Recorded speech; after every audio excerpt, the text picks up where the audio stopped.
आज के टॉपिक में बच्चों हम फाइंड आउट करेंगे कि एक पॉइंट चार्ज किसी दूसरे पॉइंट पे क्या इलेक्ट्रिक फील्ड प्रोड्यूस करता है और उसका एग्जैक्ट फॉर्मूला कैसे आएगा अगर उस पॉइंट को हम कभी उसके नज़दीक ले आएंगे और कभी उससे दूर ले जाएंगे।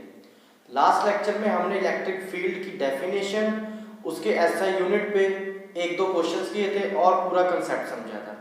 तो आज उसी चीज को आगे बढ़ाते हुए टॉपिक करने जा रहे हैं। Please put the heading electric field due to point charge. Electric field due to a point charge. और बहुत ही इजी टॉपिक है, देखना न्यूमेरिकल भी इसमें से काफी अच्छे बनते हो, टॉपिक भी बड़ा इजी है। देखिए, let me take one charge at point O। मैंने एक चार्ज ले लिया प्लस O पॉइंट पे, यानी कि O मेरा इस टाइम ओरिजिन है, O is the origin point. और मैंने एक पॉइंट चार्ज यहाँ पे ले लिया P पॉइंट को नीचे लिख देता हूँ, और जो चार्ज मैंने यहाँ पे लिया वो है प्लस Q। क्लियर? जो हम कूलम्ब्स लॉ में करते थे वही करने जा रहे हैं। देखिए, कूलम्ब्स लॉ को यूज करके मैं इलेक्ट्रिक फील्ड का फॉर्मूला कैसे निकालता हूँ, ताकि एग्जाम में आपको भी इजी रहे कि कूलम्ब्स लॉ पता है, जस्ट आपने वो यूज किया और इलेक्ट्रिक फील्ड का फॉर्मूला आपके सामने आ जाएगा। देखिए कैसे, दो चार्ज लिए, दोनों का साइन सेम लेना है। नेगेटिव लोगे तब भी आंसर आ जाएगा। पॉजिटिव मैंने लास्ट वीडियो में बताया था कि पॉजिटिव ही क्यों लेते हैं। चलिए आगे बढ़ते हैं। दोनों के बीच में बेटा जो डिस्टेंस है वो है स्मॉल r, यानी कि दोनों के बीच में जो सेपरेशन है वो है स्मॉल r। तो बोर्ड में +2 क्लास में अगर ये डेरिवेशन आता है तो आपने क्या लिखना है, आपने लिखना है consider a positive charge plus Q at point O which is the origin and at a separation of distance r, at a separation of distance r consider another charge Q naught at point P and this Q naught is the test charge. This is the test charge. Test charge का मतलब होता है अब हम इस पे test करेंगे कि हमें कौन सी कैलकुलेशन चाहिए, इलेक्ट्रिक फील्ड चाहिए तो उसकी टेस्टिंग हम इस टेस्ट चार्ज पे करेंगे। और बच्चों टेस्ट चार्ज हमेशा इतना छोटा होता है, इतना छोटा लेंगे मैग्नीट्यूड वाइज, साइज वाइज नहीं, मैग्नीट्यूड वाइज इतना छोटा लेंगे ताकि वो चार्ज अगर कोई फोर्स या कोई इलेक्ट्रिक फील्ड प्रोड्यूस करेगा तो वो इतनी ज्यादा स्ट्रांग नहीं होगी कि वो इस चार्ज को इफेक्ट कर पाए। यानी कि ये चार्ज इतना छोटा होना चाहिए कि इसका जो भी इफेक्ट होगा वो 0 के बराबर होगा, और ये चार्ज इसके कंपैरेटिव थोड़ा सा ज्यादा स्ट्रांग होना चाहिए ताकि इसका इफेक्ट इस पे नजर आए, ना कि इसका इफेक्ट इस पे नजर आए। अब देखिए, अगर हमें इलेक्ट्रिक फील्ड फाइंड करनी है तो इलेक्ट्रिक फील्ड कौन बना रहा है, मैंने बोला +Q चार्ज बनाएगा, और इलेक्ट्रिक फील्ड की जो इफेक्ट है वो किस पे लगेगा, वो Q नॉट पे लगेगा। क्लियर? यानी कि इसका इफेक्ट इस पे शो होगा, इसका इफेक्ट इस पे शो हम नहीं करेंगे, इसको हम 0 मान लेंगे। तभी हमने टेस्ट चार्ज लिया है Q नॉट, जिसकी वैल्यू बहुत बहुत बहुत कम होती है। क्लियर? चलिए अब बेटा देखो, फ्रॉम कूलम्ब्स लॉ अगर मैं बोलूं ये पॉजिटिव तो Q नॉट पे फोर्स लगेगी towards this direction which is F। So Q naught पे लगी है तो मैं जरा F नॉट लिख लेता हूं, क्योंकि ये फोर्स लगाई इसने, लेकिन लगी किस पे है, Q नॉट पे। तो पहले तो हम अकॉर्डिंग टू कूलम्ब्स लॉ लिखेंगे, according to Coulomb's law F naught is equal to K Q1 Q2 divide by R। Clear? ये कूलम्ब्स लॉ है। अब इसको मॉडिफाई करते हैं। बेटा Q1 की जगह पे मेरे पास है Q, Q नॉट की जगह पे 2 की जगह पे मेरे पास है Q नॉट, डिस्टेंस R मैंने लिख लिया। क्लियर? अब मुझे पता है अगर मुझे इलेक्ट्रिक फील्ड चाहिए इस पॉइंट पे, तो जरा मैं इलेक्ट्रिक फील्ड को भी E नॉट लिख लेता हूं समझने के लिए, E नॉट। तो उसका फॉर्मूला होगा इलेक्ट्रिक फील्ड किस चार्ज पे चाहिए, Q नॉट पे, इसके ऊपर कितनी फोर्स लग रही है, F नॉट, तो Q नॉट के ऊपर F नॉट। ये वाला कांसेप्ट भी मैंने अपने लास्ट वीडियो में समझाया था कि ये फॉर्मूला कैसे बना। क्लियर? अब जरा इसकी वैल्यू पुट करते हैं। बेटा K Q naught by R square, F की वैल्यू F नॉट की, और नीचे Q नॉट। अब बेटा Q नॉट से Q नॉट कट जाएगा, मेरे पास जो फॉर्मूला है वो आएगा KQ बाय R स्क्वायर। अब मैं आपको एक इंटरेस्टिंग चीज बताना चाह रहा हूं, यहाँ पे देखो 2-4 बातें हैं वो आपको नोट करनी। पहले तो जो हमने K यूज किया यहाँ पे, ये सारा मीडियम हमने रखा है, सारा सिस्टम हमने रखा है एयर में, यानी कि मीडियम है एयर। तो मैं यहाँ पे यूज करूंगा 1/4 पाई एप्सिलॉन नॉट। यहाँ पे एप्सिलॉन नॉट क्यों आया, ये मैंने फर्स्ट या सेकंड लेक्चर में अपने वीडियो में बताया हुआ है, अगर किसी को डाउट है तो वो वीडियो जाके देख सकते हैं। एप्सिलॉन नॉट और इसकी वैल्यू बेटा आपको पता है 9 × 10⁹ newton metre square by coulomb.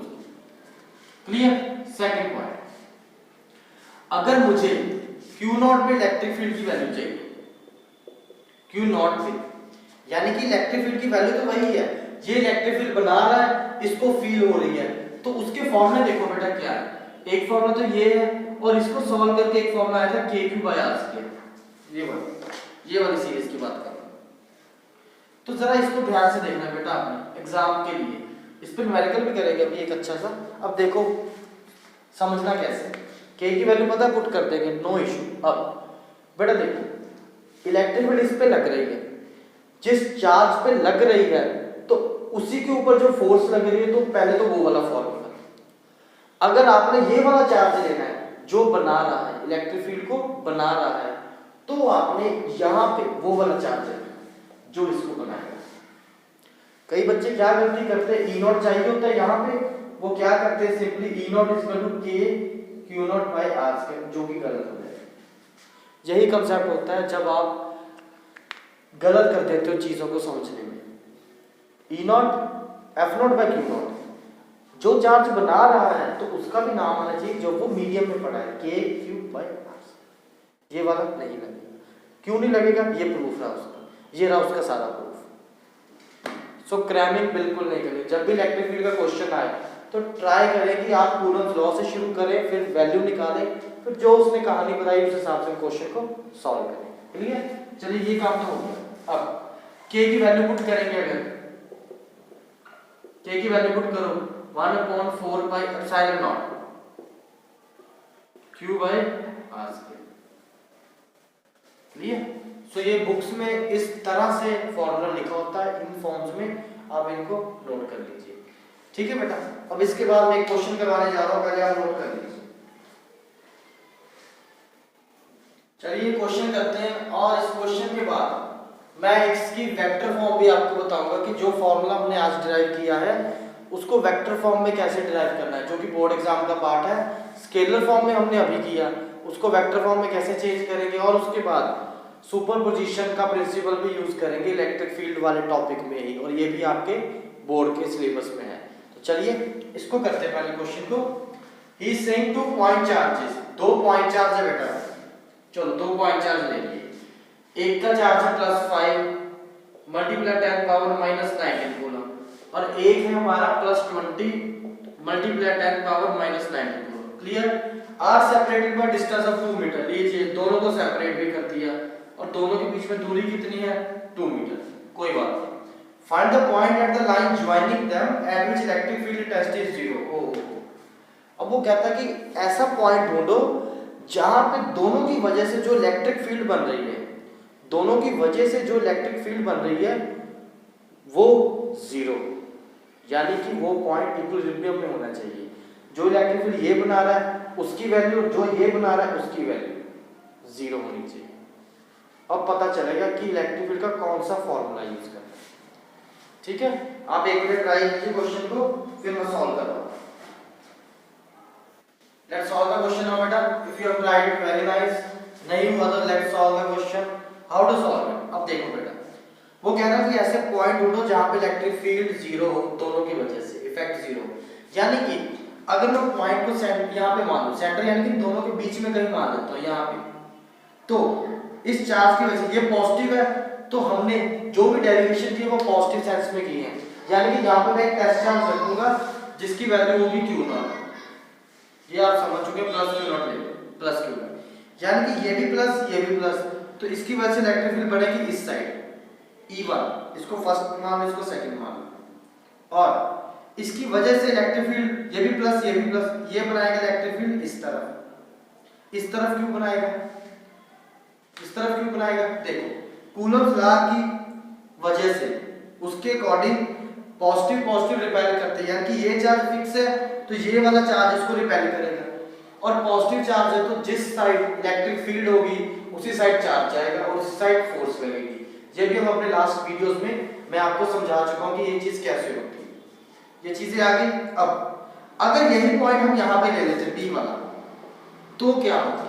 देखो बेटा, अगर P पॉइंट यहाँ पे लेते तो ये प्लस क्यू नॉट होता, यानी कि ये भी प्लस ये इसको रिपेल करता, फोर्स इधर तो इलेक्ट्रिक फील्ड भी इधर,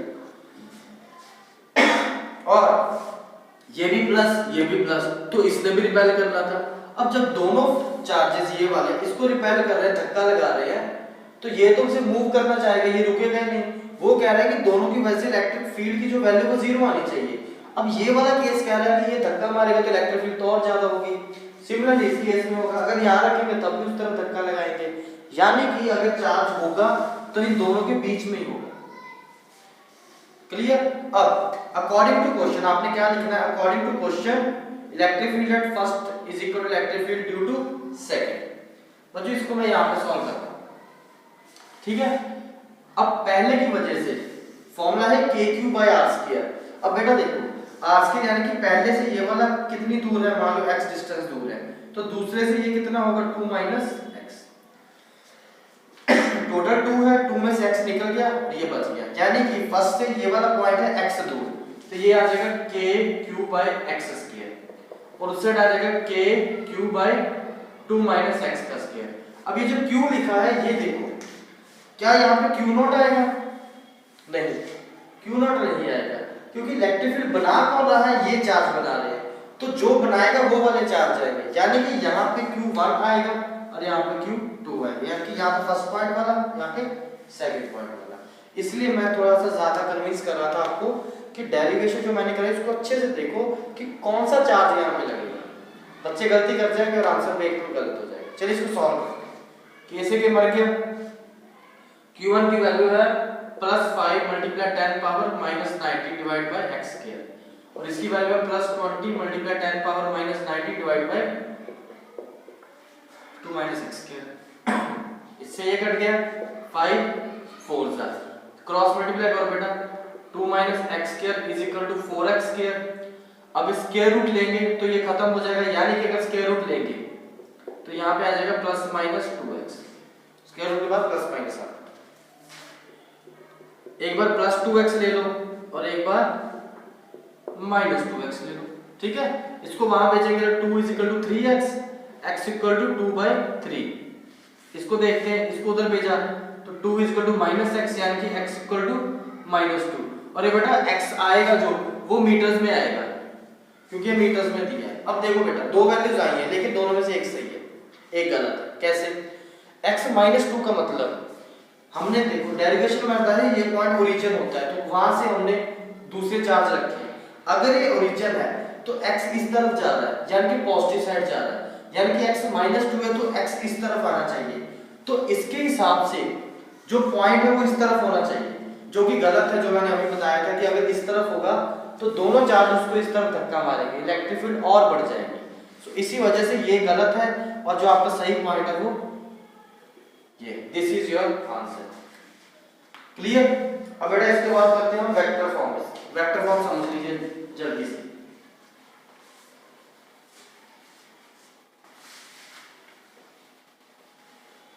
चलिए वेक्टर फॉर्म करते हैं। Q नॉट R, हमने इलेक्ट्रिक फील्ड फाइंड की थी kq/r²। अभी Q कौन सा है? ये वाला जो प्रोड्यूस कर रहा है। अब बेटा सुनो, इलेक्ट्रिक फील्ड की डायरेक्शन ये वाली है, क्योंकि ये वाला इस पे लगा रहा है तो उस तरफ है, यानी कि अगर मैं यहाँ पे r लगाऊं और यहाँ पे वेक्टर लगा दूं तो ये वेक्टर फॉर्म तो मेरी बन गई। ये चीज मैं समझा चुका हूं अपने कूलम्ब लॉ वाले टॉपिक में कि कैसे हम स्केलर को वेक्टर में चेंज करते हैं। एक कैप लगा दी, यानी कि कोई r है जिसकी ये डायरेक्शन है, तो अगर उसकी ये डायरेक्शन तो इलेक्ट्रिक फील्ड की भी सेम डायरेक्शन होगी। अब कैप को हमने सॉल्व किया हुआ है kq/r², और कैप की वैल्यू होती है बेटा r vector divide by r। Clear? So e vector will be kq/r³ और लग जाएगा r vector, and this is your vector form. This is your vector form. Clear? Next, superposition of the electric field. Definition book से कीजिएगा, बहुत simple होती है, समझने के लिए समझिए। कोई चार्ज है कोई पॉइंट है जहां पे टेस्ट चार्ज Q नॉट रखा है, इससे कोई दूसरा चार्ज है Q1, ठीक है। अब ये Q1 इस पे इलेक्ट्रिक फील्ड लगाएगा तो इस तरफ जाएगा E1, इसको फर्स्ट Q1 है तो E1 ही होगा। कोई दूसरा चार्ज है Q2, वो भी इलेक्ट्रिक फील्ड क्रिएट करेगा विच इज E2। कोई थर्ड चार्ज है Q3, वो भी इस पे इस तरफ फोर्स और इलेक्ट्रिक फील्ड क्रिएट करेगा E3। कोई चौथा चार्ज है Q4, वो इस तरफ लगाएगा विच इज E4।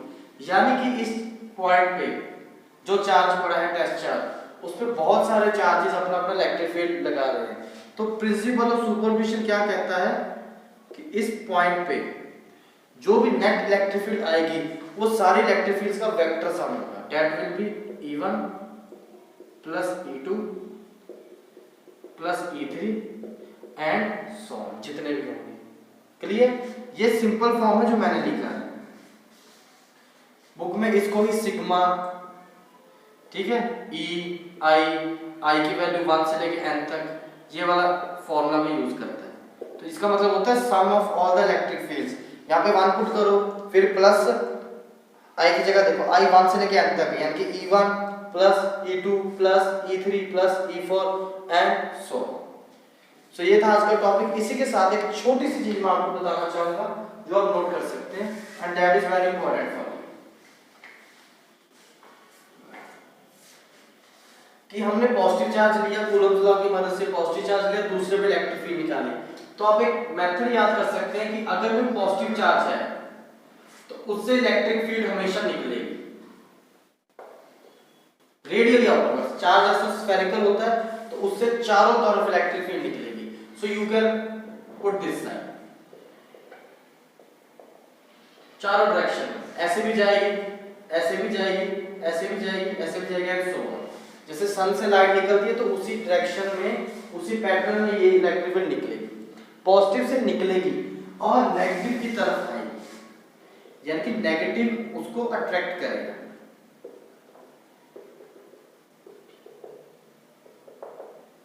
ये वाली चीज मेरे लास्ट लेक्चर में मैंने लास्ट में बताई थी कि अगर पॉजिटिव चार्ज लेंगे तो इलेक्ट्रिक फील्ड की डायरेक्शन पॉजिटिव चार्ज की डायरेक्शन में है, यानी कि positive charge moves in the direction of electric field and negative charge moves in the opposite direction of electric field.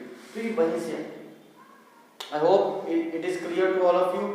So next video में मिलेंगे और नेक्स्ट टॉपिक करेंगे। तब तक बेटा इसके न्यूमेरिकल्स करें और जितने हो सके कॉन्सेप्ट्स और क्वेश्चंस ट्राई करते हैं। Thank you so much, have a nice day.